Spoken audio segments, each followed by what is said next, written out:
দেখো বন্ধুরা, দেখো ওখানে ভ্যানটা যে আটকে গেছে, ওখানটা নরম মাটি বলে ভ্যান আর আসতে পারলো না। লাস্টে বাগান থেকে মাটি আনা হলো, মাটি নয় বালি এনেছি ওই পুকুরটা ভরাট করার জন্য। যে পুকুরে আগামীকাল আমরা মাছ ধরেছিলাম, পুকুরটা খুব বড় হয়ে গেছে, তাই মাটি তো এখানে ঢোকে না, তাই বালি মাটি দিয়ে পুকুরটাকে ভরাট করতে চেয়েছিলাম, কিন্তু সেও বললো ভ্যানালা এখন ঢুকতে পারবে না, যেহেতু রাস্তা কাঁচা রয়েছে।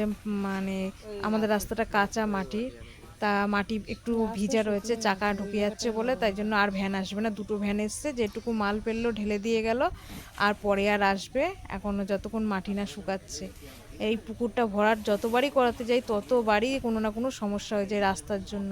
নয় রাস্তায় ভ্যান ঢুকতে চায় না, জায়গা ছোট, নয় মাটি হচ্ছে নরম, এই না কোনো না কোনো সমস্যায় এই পুকুরটাকে এইভাবে ভরাটই করতে পারছি না। আজকেও সেই সমস্যা হলো, 2 ভ্যান মাটি পেলাম, আর পেলাম না বালি মাটি আর কি, আর পেলাম না, এই রিটার্ন নিয়ে যাচ্ছে ভ্যান।